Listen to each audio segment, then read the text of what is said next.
So this morning's shir, as usual, is in memory of Elisheva Sima Bat Zalman Zechronah Livracha, and this morning's shir is also sponsored by Yosef Hellman, in loving memory of his father, Pinchas Eliyahu ben Pinchas Eliyahu Zal. That must be a story.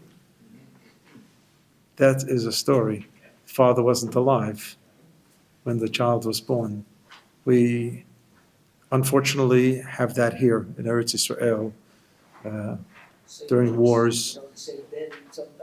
No. So if it's the father's name, if it's Moshe ben Moshe, I mean, that's what it is.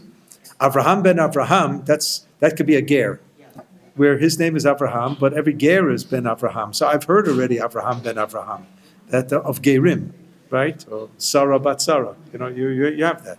You have that, yeah. Yeah. I also want to, we asked that in our tefillot, we should have in mind, first of all the chayalim and all the ptsuim, and anybody who's injured, and anybody's hurt, and everybody who's sick. But when you hear about a pigua, like in Gush Etzion yesterday, and we happen to know somebody, a gentleman in our shul's daughter, Eliezer Jesselson's daughter, Avia Tzofit, Tzurid, Avia Tzurid Bat Nechama.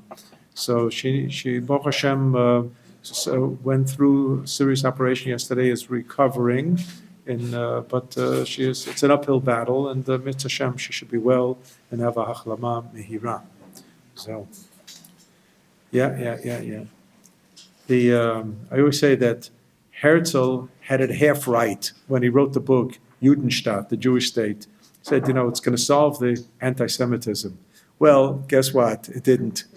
It solved part of the problem. He was 100% right. We needed a Medinat Yehudim, but was it going to solve anti-Semitism? I mean, anybody studying Chumash and Rashi in Parshat Vayishlach, when it talks about halacha biyadua, Esav sonei Yaakov, and Esav just wears different uniforms and garb every generation, and that's already a pasuk. Milchama Lashem ba'Amalek midor dor. The Milchama of Amalek is every generation, but the Amalek wears different garb. So, it could be looking like Haman. I said here in the shir many years ago that I think the minhag of getting dressed up on Purim was to remind ourselves that the Amalek gets dressed up every generation and wears different garb, different uniform, and so on. We shouldn't forget that. So, exacerbated. Okay, exacerbated. Okay, beseda. But Baruch Hashem, as I pointed out the day after October 7th, 2 years ago, yes, it was a pogrom, a serious pogrom, no doubt. But when you study all the pogroms in Europe, in the Middle Ages until the modern times, we did not have an ability to lift a finger and defend ourselves, for sure not to fight back. Today, it is different. It is very, very different situation. Okay. Last week we did most of Kel Adon, Kol HaMaasim. We're going to, Mi'ez Hashem, finish it up today. So the thrust of the poem was Tovim Ma'orot Shebara Elokeinu Yitzaram B'Da'at B'Vina Uvaskel, because this poem is integrated into the bracha of Yotzer HaMe'orot, and the poet, as we mentioned last week, Mechaber Lo Yadua, we don't know, it's an anonymous poet, and it seems to be from the early Middle Ages. But he began with the idea of Kadosh Baruch Hu was Adon Kol HaMaasim, created everything, and every single neshama gives bracha. It almost sounds like Nishmat Kol Chai Tivarech Et Shemcha that we say on Shabbat morning, and most probably the poet had that line in the tefillah in mind when he wrote Baruch Hu Vorach B'fi Kol HaNeshama. And then the idea of the Mitgael Chayot HaKodesh, we referred to the Gemara last week from with regard to the Psukim in Yecheskel of the Maseh Merkava, the angelic figures, that level of creation. But now he brings it down to the next level of servants of a Kadosh Baruch Hu. So obviously the Malachim are servants of a Kadosh Baruch Hu. The word Malach means Shaliach, means messenger of a Kadosh Baruch Hu. And now the next level are going to be the luminaries. Tovim Me'orot Shebara Elokeinu. I mentioned that some have the Girsa Shebra'am Elokeinu. Yitzaram B'Da'at B'Vina Uvaskel. A Kadosh Baruch Hu programmed them with a lot of intelligence. And the idea, Da'at Bina Vaskel, was a giveaway that this was Nusach Ashkenaz, Chonenu Miyatcha De'a Bina V'Haskel, as opposed to the Nusach Sfard of Chochma Bina V'Dat, which suggests that this was an Ashkenazi poem. Koach u'gvura natan bahem, liot moshlim b'kerev tevel.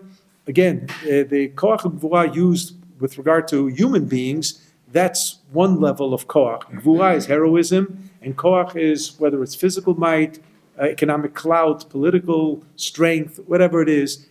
You can't assign that to the sun. Yes, you wanted to suggest? What I just wanted to ask is of a nusach shebarach shebara'am. Yeah. In Piyut, is one able to say, well, if it was talking about Olam, which is Nekeva, right, it would be Bira'am.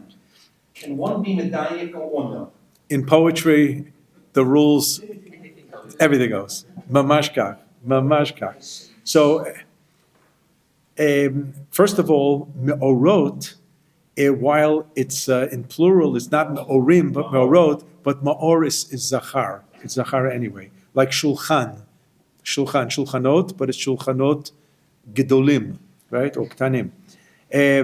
So I mentioned something last week, what the koach gvura, that this, again, Kadosh Baruch Hu programs the celestial bodies into motion, and it may have something to do with how they inspire human beings to act with koach and gvura. But I want to get to the next point. Maleim ziv umfikim noga, the sun rays, they're full of brightness. Ziv is the shine, and noga is the shine. It's just another poetic word used in Tanakh often enough. Me'ez zivam b'chol olam. Useful, the shine, the sunshine is useful throughout the globe. Nobody's going to complain about sunshine. When my wife and I were 2 weeks ago in London, people said, you're never going to see the sun. Well, guess what? They were wrong. We saw it for a few minutes. It was like an attraction. It was more than the Big Ben. You can see the sunshine in London. Yeah. And then it says, Smechim b'tzeitam sasim b'vo'am. I mean, are the sun and the moon, are they all happy? I mean, these are expressions that are human expressions of emotion, of being joyous, and so on. We're going to see where this comes from, because this, I believe, is lifted out of a nusach of a bracha. Osim be'ema ritzon, how do we sing it? Konam. Osim be'ema ritzon konam, it also rhymes with the word bivo'am and ha'olam, and it seems to be more correct. Yet, there is a version that says, Osim be'ema ritzon konehem. Konehem, which means they do with ema here, fear, pachad, right, fear, the awe, the will of their creator, right? So, konehem, let's translate this precisely. Does konehem mean their creators or their creator? Because we're talking about the sun and the moon together. We're talking about tovim orot. So it could be konehem actually means their, plural, creator, singular. Zakadosh Baruch Hu. Well, there are two words in Hebrew, konehem and konehem. Really? Konehem and konehem. What's the difference? The yud. Do you spell it kuf vav nun yud hey mem or kuf vav nun hey mem? Both read konehem. If it has a yud, it's shelahem, which means their creators in plural. If it's without a yud, it's their creator.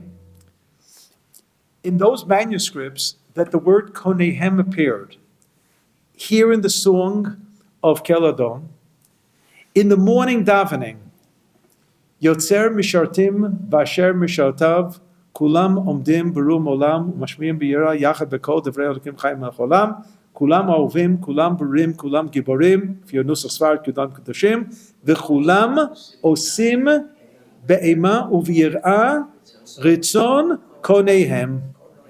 Really? Really? Well, there are some Sidurim out there that have a little asterisk, and it says in the bottom, Nun Aleph, which means Nusach Acher, another version, Konehem, and some printed Konehem with an asterisk in the bottom, Nusach Acher, Konam. So what is it? Is it Konehem or is it Konam? We say Konam. We say Konam. We say Konam in the Kel Adon, we say Konam in the Tefillah. Take a look at source number 7. You have the Rambam Hilchot Brachot Perek Yud Halakha Tezayin. It's the back page, right? It's the nusach of the bracha of Kiddush Levana that we say once a month. And if you just scroll down a little bit, the second line, Haroel Levana B'Chidusha, when you see the moon, the new moon, Mevarech B'Orchat Hashem Elokeinu Mecholam, Asher B'Maro Barash Chakim Ruach Piv Kol Tzva'am Chok Uzman Natan Lahem Shelo Yishanu Et Tafkidam. Kadosh Baruch Hu guaranteed that the purposes will not be changed. Sasim Usmechim La'asot Ritzon Konehem. Now here's the Sason Usimcha that the Paitan used in the Kel Adon. Smechim B'Tzeitam V'Sasim B'Vo'am. Lifted out of the nusach of the bracha of the Birkat Levana, Kiddush Levana. And is it Ritzon Konehem? Or do we have a version in the Rambam, Ritzon Konam? The answer is both. We have some versions that say Konam, some versions say Konehem. How do we say it? Konam. We say Konam. Here in Kiddush Levana, here in Tefillah and Shachar in the morning, here in Kel Adon. That's how we say it. But apparently there was a Girsa, Konehem. Now there's even a fourth source, and that is the end of the second book of the Rambam, Ahava, where he talks about Dinei Tefillah. He has a miniaturized siddur. It's abbreviated. You can't use it for davening purposes because it's like a lot of et ceteras. But certain things he does have there. And this line, Eima B'Yir'ah Ritzon Konam, some manuscripts have Konam and some have Konehem. So there's a story here. So we're going to put this on pause, and let's just go back to the poem, to the next lines. Pe'er v'chavod notnim lishmo, tzahola v'rina lezecher malchuto. Right, there's glory and honor given to the God, to God's name. Tzahola v'rina lezecher malchuto. Right, singing and joyous for Kadosh Baruch Hu's dominion. Kara l'shemesh vayizrach or. God called out to the sun, and the sun shined. Vayoma Yehi Or. Okay, Yehi Or is day 1 actually, but we're assuming that on day 4, when the Ma'orot were put into being, Kadosh Baruch Hu gave it the shot in the arm, as if to say, start shining. Vayizrach Or. Ra'a v'hitkin Surat Halvana. Is it v'hitkin or v'hiktin? Surat Halvana. We, in our Sidurim, say, Ra'a v'hitkin, he put into order, tikain, put into order, Surat Halvana, the moon, right? And this could be based on a nusach that we say in the morning. Not everybody has it in their siddur, some have it in parentheses. Before Or Chadash Al Tzion Ta'ir, some have v'hitkin me'orot l'sameach olamo. Some people, Asher bara. Some people say that. So it could be that that's where the word hitkin came in, but in all likelihood, the poet wrote the word v'hiktin, which is an alternate reading, not something I'm making up. It's an alternate reading. And where does this come from? Turn back to the back page, the last source, number 8. Masechet Chulin Daf Samach Amud Bet. Rabbi Shimon ben Pazi, one of the Amoraim, Rami means he put as a contradiction. When the word Rami is used, it means I'm going to give you source A and source B, and they're going to clash. So source A says, K'tiv, Vayas Elokim et shnei ha'ma'orot hagidolim, two great luminaries. And the next pasuk, uchtiv, et amor gadol, et amor katan. So something doesn't make sense. Are they both great luminaries, or is one great and one is small? So that's the contradiction. And here comes the answer. Amra yareach. Why is it Amra? Which maybe it should have said Levana, lo mishneh. Amra yareach lefnei HaKadosh Baruch Hu. Ribono shel olam. Reish bet shin ayin. Ribono shel olam. God. Efshar. I remember once in a class of Rabbi Tendler, one of my best, most entertaining teachers. And he was once getting very, very agitated. And he goes, and I said to myself, Bayna shalaylam.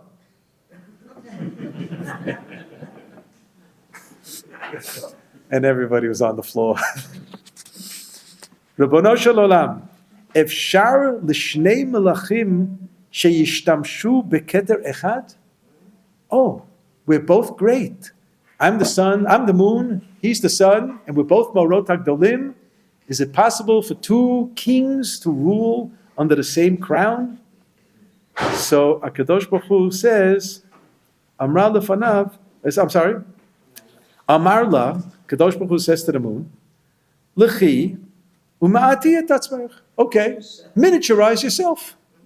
Miniature. You think it's not a good idea to have two great ones? Bakasha. So you become the small one. Amra lefanav. So the moon responded, Rabbono shel olam, Ho'il va'amarti lefanecha divar hagun. I said something that was logical. There was nothing immoral about what I said. It was made a lot of sense. So I get penalized? I get penalized? Am it et atzmi? I should make myself smaller? Let the other guy become smaller. Why should I become smaller? Amar la, Kadosh Baruch Hu responds, L'chi umishol bayom v'alayla. Beseder. So you will be smaller, but you will function during the daytime and in the nighttime. Amar le, the moon responds, my Rabute, what's going on? What's the chidud? Rabute means what's being added here?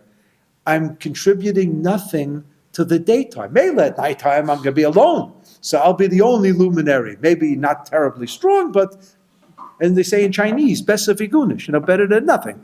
So, okay, but what are you giving me to be in the daytime? The sun is going to outshine me.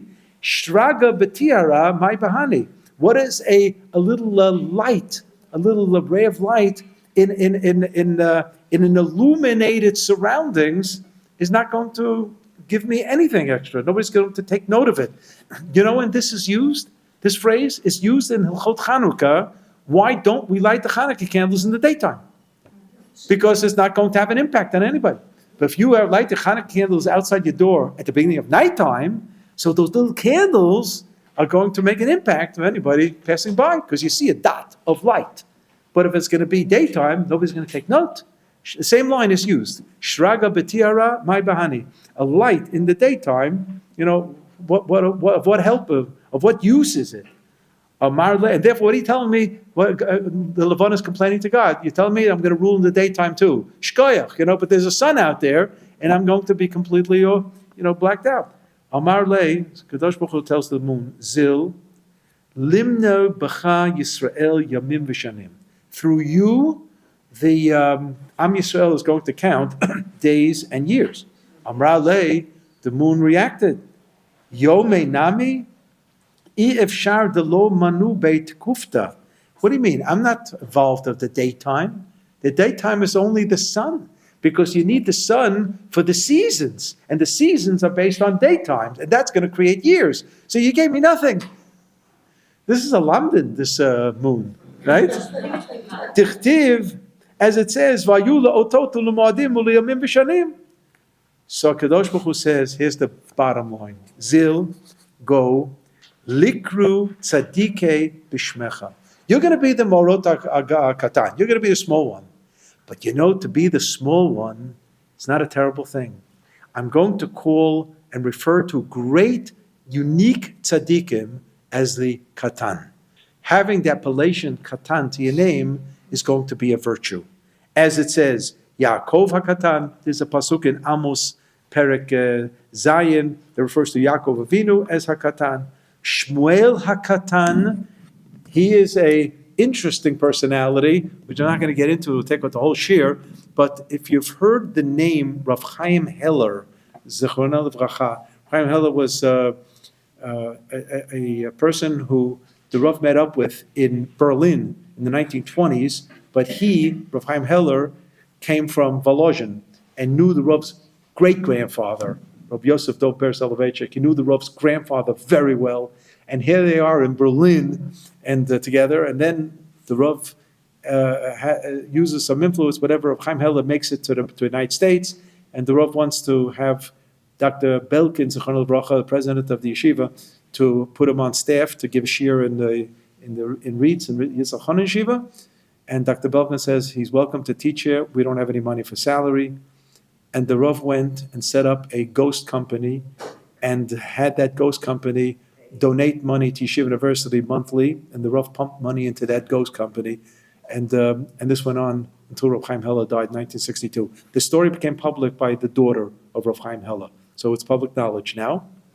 The Rav was a Tzaddik Elyon and personally paid the salary of Rav Chaim Heller. And I mentioned this because when Rav Chaim Heller dies, the Rav gives a hesped, and it's in print, and it's called Pleitat Sofreihem, a remnant from the period of the Sofrim, and he speaks about the personality of Shmuel HaKatan. And if you want to know something about Rav Chaim Heller, let's first talk about Shmuel HaKatan, who authored the bracha V'la Malshinim. What happened was we had this issue with the early Christians. That's how it starts, with the early Christians, who were Jewish and religious Jews. But they had certain beliefs that our Chazal felt were out of order. Yeshu Mashiach, and a lot of big-time Mashiach talk, and so on. They got us into a lot of trouble with the Romans, the early Christians, and we couldn't fight them. We could not fight them in any way, and the only thing that was left was En Lanu Ela Avinu Shebashamayim, and they took the 18 brachot of Shemona Esrei and stretched it to 19, and they made the bracha, which we call today La Malshinim Al Ti Tikva. It was a bracha to ask Kadosh Baruch Hu to deal with it. We can't deal with it. And you know what we're doing? We're asking Kadosh Baruch Hu to do away with them. That's what we're asking. It's a horrible thing. That's how desperate OUisrael was at the time. And the author was Shmuel HaKatan of this bracha, and the Rav in this hesped explains why you needed somebody of the epitome of humility to be the author of such a bracha. And then he applies it then in the hesped to Rav Chaim Heller as a continuation. So Shmuel HaKatan is the only one in Chazal who carries that nickname, HaKatan, the small. And then David HaMelech, the Gemara also says, had a nickname at certain juncture in his life, early in the game, before he was appointed Melech, that he was HaKatan. So you see that HaKatan is a noble idea. I can tell you that in my high school years, we had certain rabbinic figures who will remain nameless, who would talk about Ani HaKatan, and we didn't like that. We didn't like that at all, because there was a lot of audacity in that saying. You know, the Rav once told me that in the Kelm Yeshiva, which was a big Musar yeshiva in Lita, he said this is off the cuff, don't take it for what it's worth, for the humor. He said they would all graduate, they would all get a badge, I am an unav. I am humble. I mean, the Rav took a stab at the Musar movement. We knew that. And, because he felt that working on themselves, some of them were big balei gaiva and so on. So, Ani HaKatan, give me a break, So you have this, the moon accepting the idea that he's going to be the Mor HaKatan. Chazye de loka matavya daite. Kadosh Baruch Hu sees that he wasn't consoled completely. In other words, he said, all right, but it wasn't all right that it's still bothering the moon. It's still bothering him. Beseder. All right. So you have Shmuel HaKatan, David HaKatan, Yaakov HaKatan. Beseder. Now you have the Mor HaKatan. Shkoyach, it still bothered him. Chazi del kamatavya daite still bothered him. Amar Kadosh Baruch Hu. Heviu kapara alai shemi'ateti et hayareach. Every month on Rosh Chodesh, Am Yisrael will bring a goat offering, a korban chatat, a sin offering, to forgive HaKadosh Baruch Hu that he miniaturized the moon. Shemi'ati et ha'yarech. V'hainu, and this is what was said in the name of Reb Shimon ben Lakish, Ma nishtana sa'ir shel Rosh Chodesh, shene'emar bo Lashem. That in the Parshat Pinchas, where it talks about the korban of the Musaf for Rosh Chodesh, it says Sa'ir Lashem. The word Lashem doesn't appear connected to other korbanot. Amar Kadosh Baruch Hu, Sa'ir Ze, this goat, Yeh kapara al shemi'atati et yareach.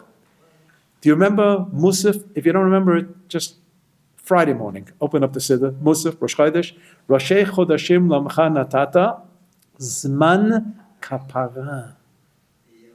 Biyotam.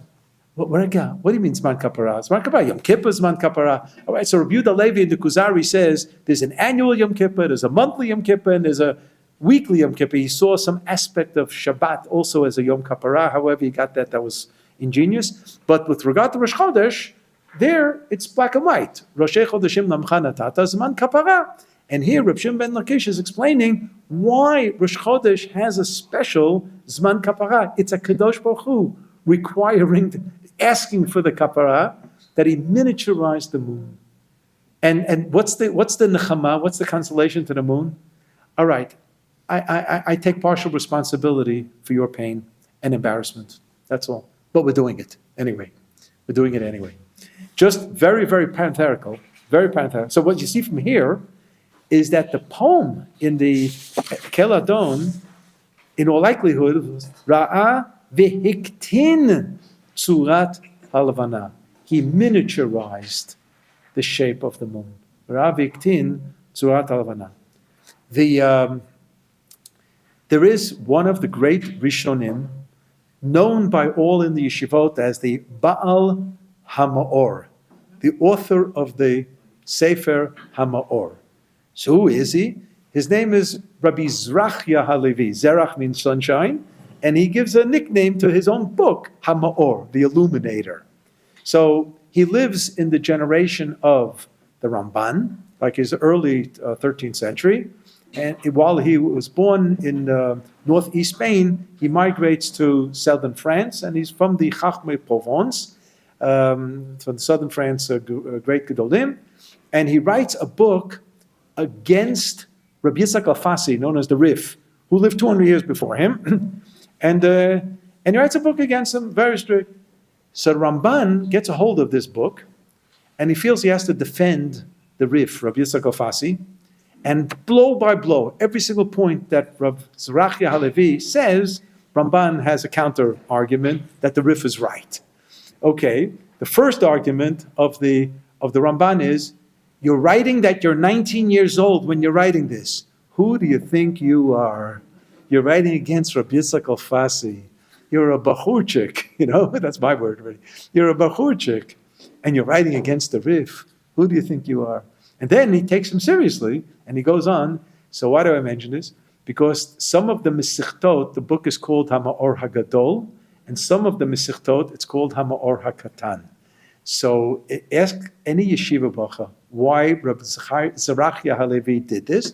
They'll say, take a look. In the big, heavy Masechtot that we learn in the yeshivas, Seder Nashim and Seder Nizikin, we learn, Gittin and Kedushin and Yevamis and Baba Kama, Baba Metzia, Baba Patra, the heavy-duty yeshivish Masechtas. There it's the Mora Agadol. The lightweight Masechtas that you did in camp, most probably, and some learning a counselor taught you. So you're there in the little Masechet Psachim, maybe you learn Sukkah, you learn Rosh Hashanah, you learn Megillah, and Masechet Tanit, etc. So there's Marakatan. That's not the reason. The problem is people don't read introductions. And I had a professor at YU, Simcha Feldblum, who told us every book that has an introduction, read the introduction. Because that's where usually the introduction is written at the end of the book. I can honestly say that's true. You write the introduction when you finish the book, because then you know what you have in the book, and the purpose of introduction is to introduce the book, and the purpose of writing the book, and so on. So the Baal HaMaor writes that I would call the whole book the Ma'or HaGadol, because he saw himself as a 19-year-old real top man, but the Seder Moed, which is about the Yamim Tovim, is brought about, the Kedusha is brought about by the moon. And therefore, I'm going to talk about that Seder as the Ma'ora Katan, as the moon. That's why he does it. It has nothing to do with a lightweight Masechet. It's a total narishkeit. If anybody tells you that, it's total narishkeit. Okay, so now we have Rav Yiktin. I'm going back now to the Konehem story. And I'm glad I already introduced the idea of V'la Malshinim, that this was an add-on. I once did a little bit of a survey because I said something and I made a mistake. Et chata'ai ani maskir. And I corrected myself. The Rav once said, Yom Kippur never came to teach us that you don't fall into the pit. It came to teach us, don't fall into the same pit twice. If you fall into it, figure out why you fell into it and try next time to avoid it. Okay? So I made a comment here in a shir many years ago that after a superficial survey of different versions, nuschaot, of our Shmoneh Esrei, there were only 2 brachot that are uniform in every single Eidah. 2. And I was wrong. It's only 1. And the one that I made the mistake is the one I'm going to talk about. No, the Al-Shinim are full of versions. That has the most, as a matter of fact. Moedim has different versions too. If you daven Nusach Ashkenaz, I can tell you, I grew up on Nusach Sfard. But the halacha is if you're a shlich tzibur in a shul that davens Ashkenaz, so when you daven as a chazan, you have to daven the Nusach of the shul. And you can't just do it as you watch. The Rav had a big chiddush and said not only the Chazarat HaShatz has to be Nusach Ashkenaz in this case, if I daven at home Sfard, my private is Sfard.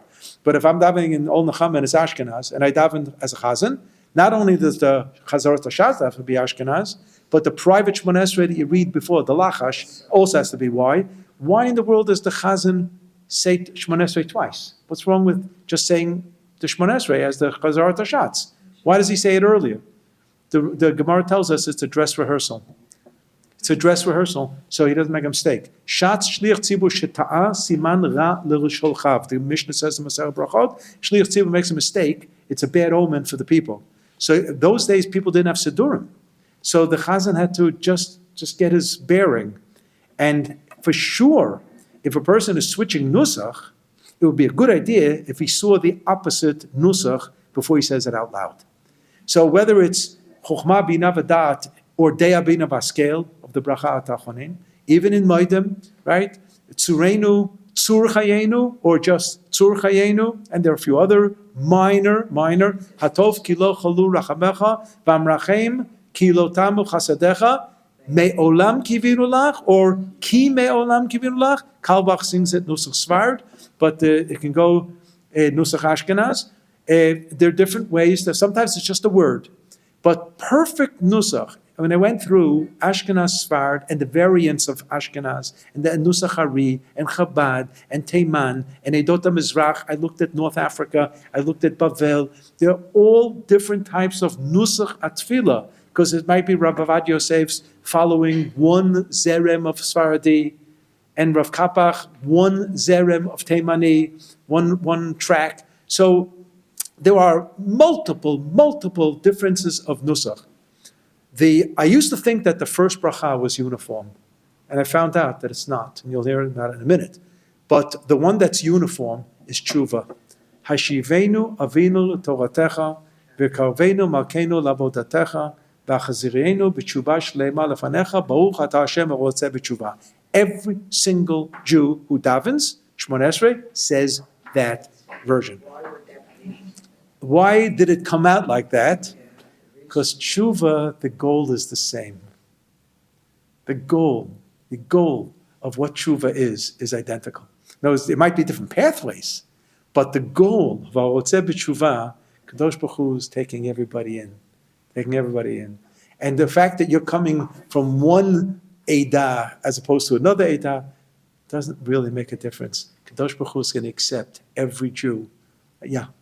If I may ask very quickly what you mentioned about Shlich Tzibur, that the first time is a dress rehearsal. Supposedly Shlich Tzibur leaves out the Alav Yovam, is he Yotzei in that second? So the answer is yes. The poskim talk about it. First of all, there's TORAH HaTzibur to make him do the Shmoneh Esrei again. And because he's going to repeat Shmoneh Esrei anyway with the with the Alavi Avai, so he gets away with it. The answer, so that has been talked about. That is correct. There's a story about Moshe, what's his name, Rosen, who's the big chazan? Which one, Kusevitsky? No, the old one. Rosenblatt? Rosenblatt? Yes, that they asked him why he gets more money. Yeah. Should I say the joke? Yes. It wasn't a joke, it was a story. Say it. Yeah. Rosenblatt got a tremendous salary, tremendous salary. And somebody asked him that, don't you feel bad? You're taking your shuls, giving you so much money. He says, I daven the quiet Shemon Esrei also. He said, the stille Shemon Esrei. He says, I daven the stille Shemon Esrei also. Because he was taking really a shot at those chazanim who don't really daven. They just get up there and they do the end lines, and so they're not really davening, and the whole thing's a show. But he was Erlich, he was a serious Jew. So he said, I daven the Shil Shemon Esrei also, I deserve double salary. Let's go back to the line. Smechim v'tzeitam v'sasim b'vo'am, osim be'ema ritzon, konam or konehem. What is it all about? The one who alerted me to this whole thing was Rav Professor Daniel Sperva, who's a Chatan Pras Yisrael on his 8-volume research work on Minhag Yisrael, but he wrote a few other books on the side, an accomplished scholar, a big Talmid Chacham, and one of the books is, and it's in English, on changes in Jewish liturgy. Changes in Jewish liturgy, or in Hebrew, Shinui Nuschaot. And he has a chapter on examples of internal censorship. So internal censorship means that we, Am Yisrael, doctored up texts so that we don't get in trouble with the church. So internal censorship is a Ashkenazi European phenomenon. You're not going to see it in North African and certainly not Yemenite texts. There they dealt with Muslims, and Muslims weren't concerned about what we were saying because in a theological level, Islam is monotheistic, and therefore we're not challenging them. Christianity was a big issue in Europe because of the concept of the Trinity, the Father, the Son, and the Holy Ghost, Av, Ben, Ruach HaKodesh, and it suggested divisibility in the deity, in HaKadosh Baruch Hu. Rambam says it's Avodah Zarah. Rambam says Avodah Zarah. To be honest, there were those in Ashkenaz who didn't think that Christianity was totally Avodah Zarah. Some believe they had no other recourse but to say something like that because they lived there. And they had to somehow, and I'm talking about Rabbeinu Tam, Rashi's grandson, 12th century. I'm talking about the Meiri in southern France in the 13th century, Rabbeinu Menachem HaMeiri, who sticks his neck out and says that there is, from a Jewish point of view, legitimacy to other organized religions that preach humanity and to be Menschlichkeit. Okay, so they have some variance in their ritual, but we just overlook it and so on. He was the most lenient. This question about the Avodah Zarah status of Christianity directly impacts on the question of if you're touring Spain, do you want to walk into a church that's still functioning as a church but was a shul? Why do you want to go into a church? Because it was a shul before the Inquisition. Or it's out of touch with religion. It's now a tourist stop, and it's as a church, but we know it was a shul. Can you walk in there? Because you're not allowed to walk into a Beit Avodah Zarah. So you're allowed to walk into a mosque. Everybody says you can walk to a mosque. But the question of walking into a church, and then the various brands of Christianity also make a difference. Whether it's Catholic Church, whether it's Greek Orthodox Church, the Russian Church, Methodist, Protestant, and so on. Beseda. That's already a whole Torah. But the issue of Christianity, defining it theologically from the Jewish point of view, was an issue. It was a real issue. But we knew that if there was something in our texts, it could be a Gemara, a Medrash, a Siddur, a Machzor, that could upset the church, we would rather not upset them because they looked for legitimacy in slaughtering us. They looked for it.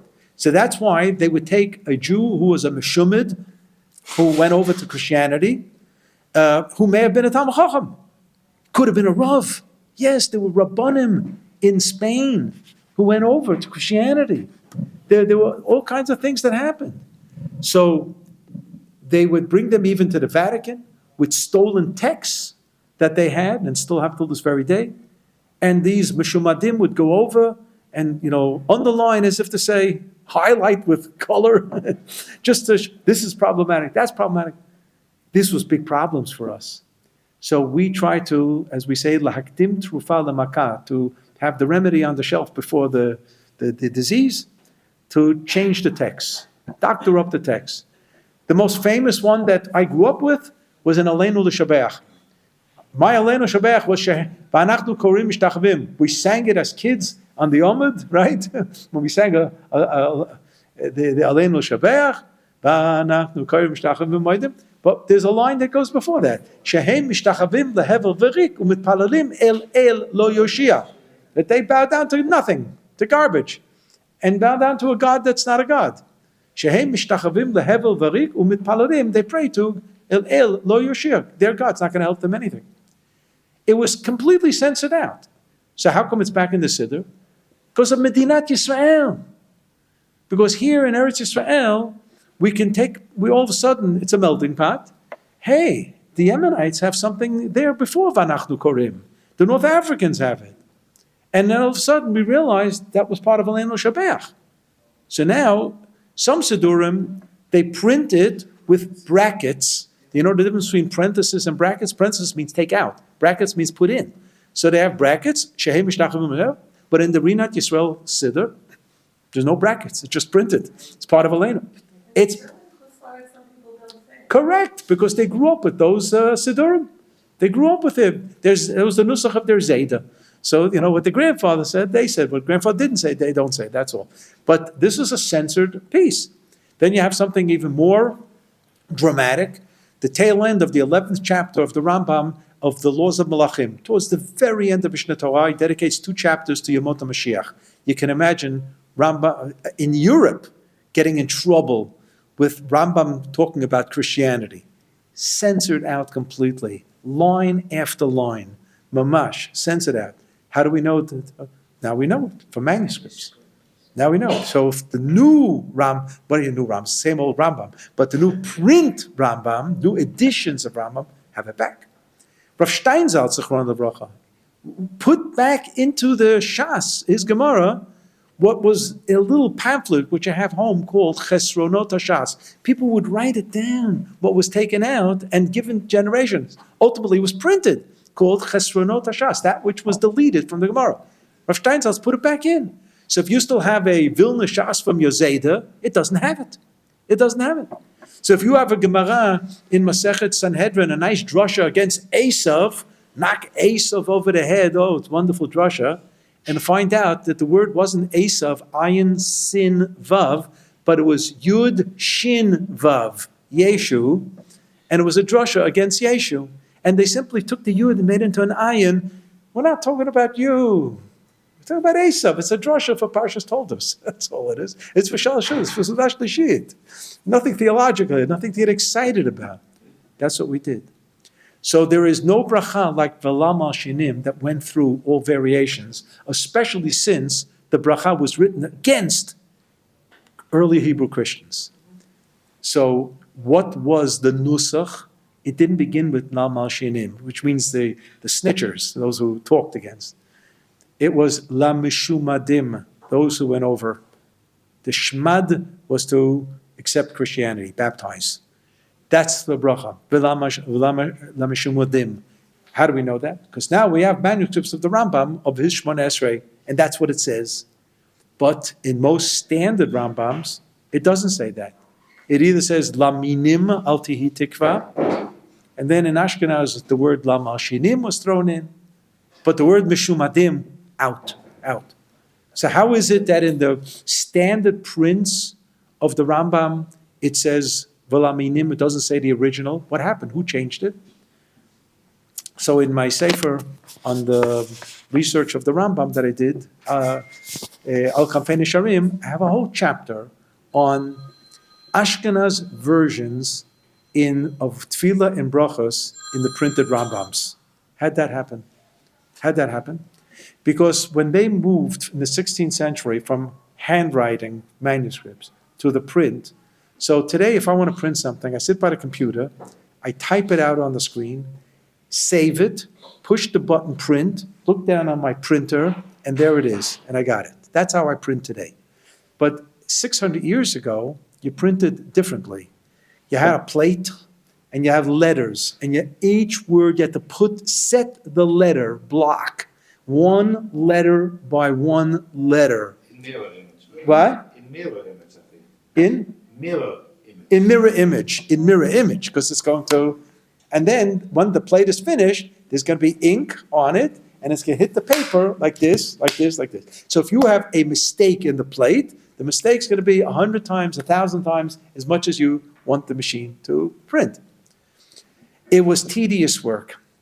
When I was in Harvard 3 years ago, so one of my colleagues there, she taught me everything I will have to know about how the print was. And the idea that, an idea I heard from the Rav's son, Rav Professor Chaim Soloveitchik, be on the lookout when you have an Ashkenazi print of a nusach of brachot and things like that, it could be that erroneously Nusach Ashkenaz was printed. Why? Because when the typesetters, had to work painlessly, looking at the word, looking at the word, looking at the word, looking at the word. And here, the Rambam's going to write a bracha.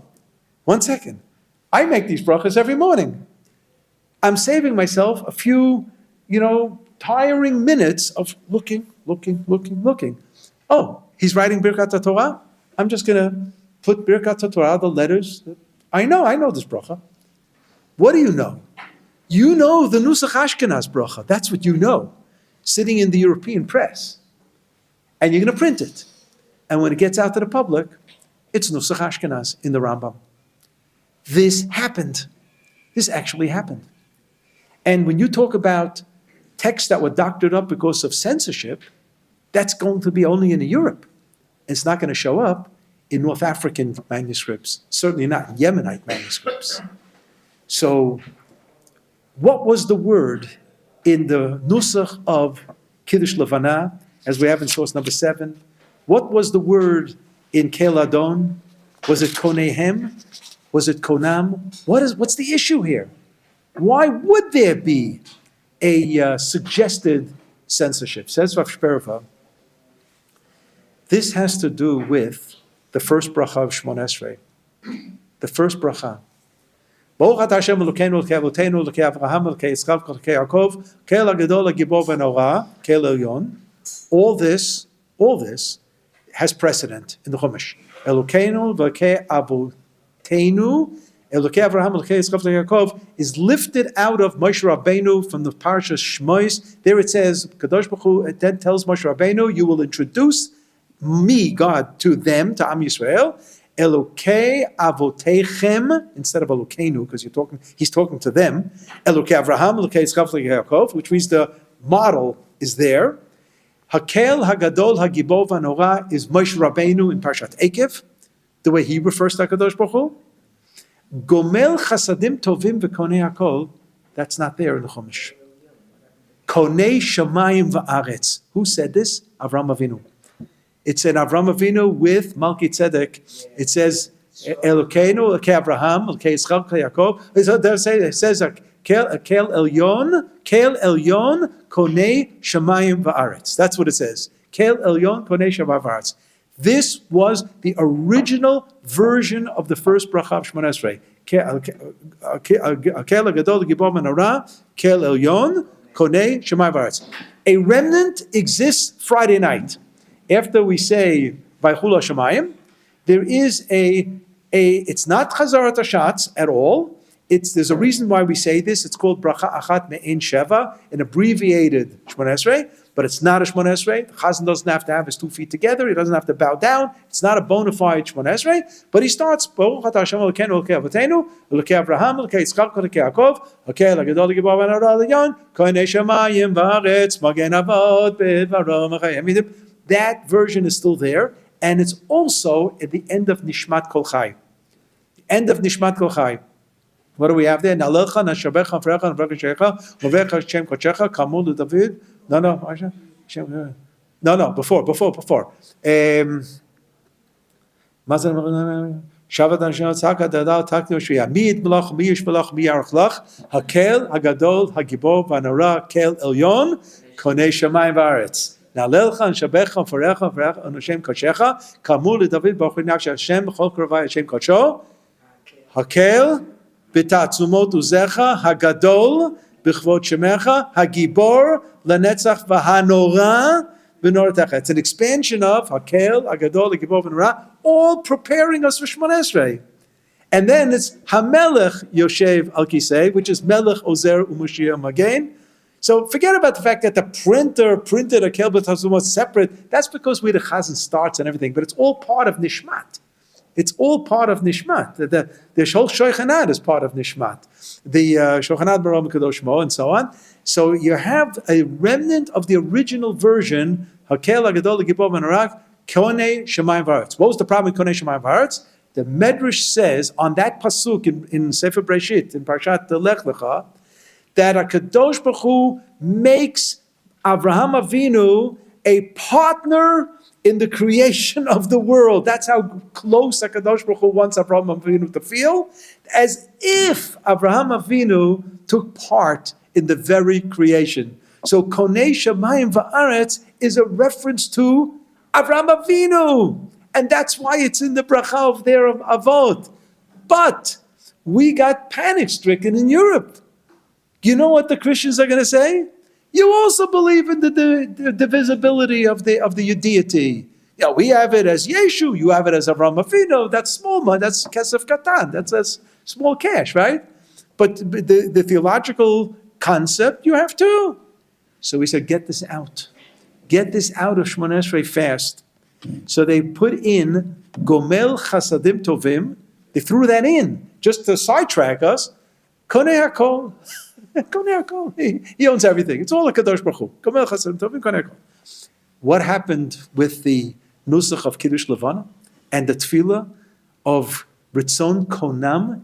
It originally said Koneihem. Koneihem without the Yud. That the Ma'orot, the luminaries, they function by providing the will of their creator in singular. But in many manuscripts, they already wrote with a Yud, because that's how the word Koneihem. Koneihem means they're creators. How many creators are there? Oh, yeah, Avraham Avinu is part of the action. Let's get this out. Ritzon Konam. And they rewrote this. And they rewrote all these tefillot from the word Koneihem to the word Konam.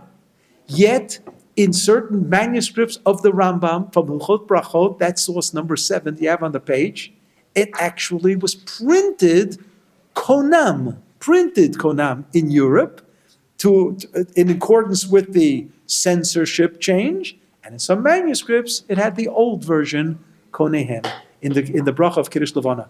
So too, in the Nusach of Tefillah, as the Rambam has at the end of the book of Ava, in our Sidurim. Is it Ritzon Konam or Ritzon Koneihem? I'm not telling anybody to make any switches, God forbid. We will continue to daven the way we davened yesterday, and that's how we'll daven tomorrow. I remember the Rabbi would talk about the minhag of his grandfather, and then all of a sudden he'd see that, the Talmidim were thinking of making an adjustment in the way they do. Don't you ever forget you also had a grandfather. I remember that line. Don't you ever forget, you also had a grandfather. I'm just teaching you what my grandfather did, that's all. You don't know, the Rav was not a Chassidish Rebbe. If he would be a Chassidish Rebbe, and the Rav would put his hat on backwards, everybody would put the hat on backwards. That's the way it works, right? But the Rav wasn't like that. Absolutely not. So this is the story of the Ritzon Konam or Ritzon Koneihem. But I'll just, if I'm the subject of the printed Rambams of 95%, by the way, if people own a set of Rambam, it's the photo offset of Warsaw and Vilna, Varsha Vilna, of the 19th century. And nothing's changed there until the mid to late 20th century, now the 21st century. And I'm talking about Rav Kapach publishing his whole edition of the Rambam based on Yemenite I'm talking about Rav Yitzchak Shilat, Rosh Hashiva in Ma'aleh Adumim, putting out a whole set called Rambam Miduyak, the accurate Rambam.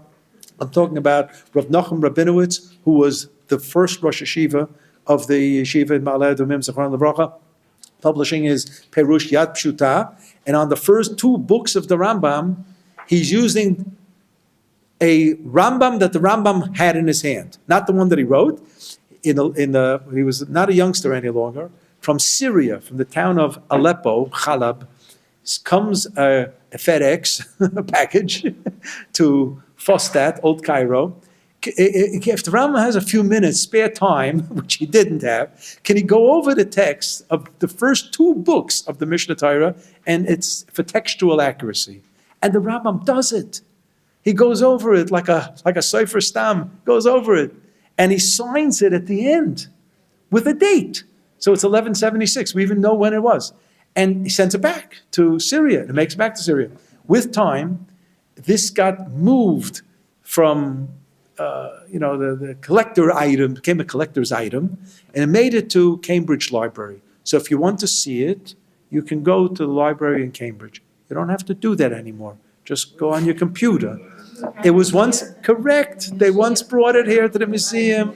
That is correct. They brought it, you can see the Rambam's corrections and everything. It's exciting to hold a book that the Rambam held. But we can do better than that, because we have the Rambam's Mishnah commentary, his book. We have it, yeah, you can see it, I have copies of it, right? I have in my book a page from the Geniza fragment of the Rambam. Rambam's Rambam. This is the Rambam's Rambam. One page with all his corrections on the page. I mean, it's absolutely phenomenal. So in the morning we say, what was that? No, I just wanted you to finish the last two sentences. Finish the last two sentences of the poem. Because Rivka thinks she's not going to get her money's worth. Right? Not complete. Okay, so let me just read the last two lines. Shevach notnim lo kol tzva marom.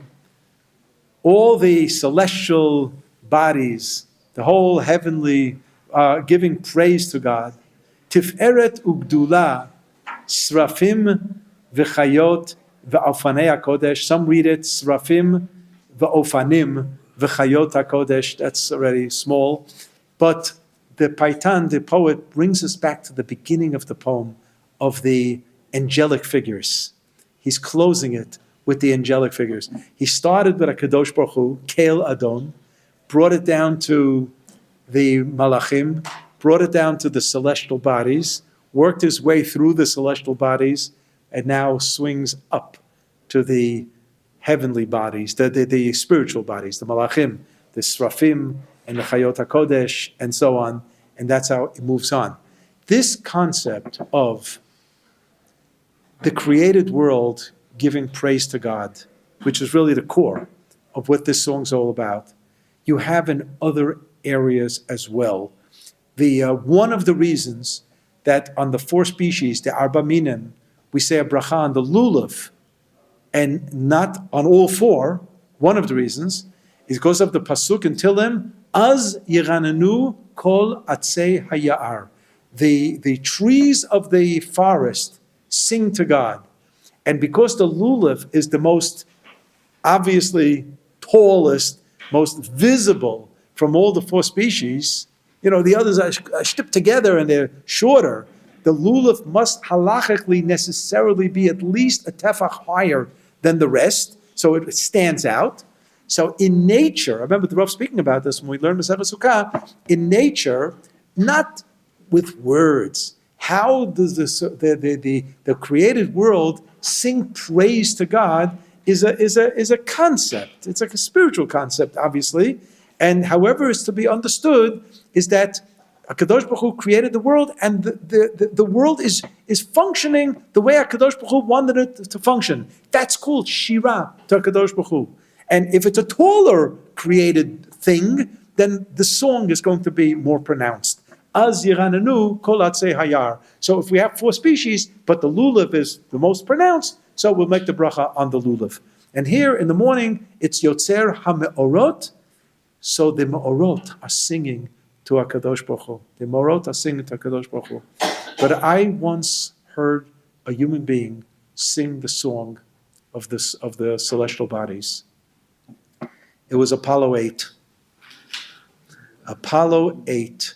It was half a year before the lunar landing. It was Hanukkah, 1968. Tafshin Kaf Chet. Chav Tet already. And Apollo 8 was the dress rehearsal to the moon. 3 astronauts go to the moon.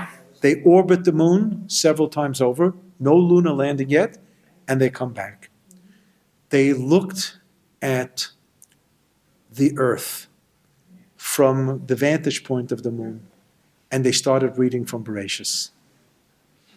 It was so moving. And it was broadcast live. It was so moving. In the beginning, God created. They used the King James version, so they didn't learn the Ramban, that it's not in the beginning. Beseda. It was a Kiddush Hashem. They sang the song of the Bria, of the creation, so much so that some guy in Texas went to the Texas federal court, the state court, and sued NASA for separation of church and state. So it cost $24 billion, taxpayer money, to put a man on the moon, and what comes out of it? Propaganda for God. That was his case. That was his case. You're laughing. The court took the case, but the guy lost. He lost the suit. But the court said, okay, something to talk about. Something to talk about. Can you imagine? Separation of church, because this court ultimately said that what these astronauts did was not part of the U.S. space programming. It was a human initiative, personal initiative, and freedom of religion. So they had a religious urge to say it. Gesundheit, go say what they want to say. That's why NASA won the case on that. And the other one, who to some degree I think was probably sensitive, was Kalbach's Mizmor Shel Yom HaShabbat.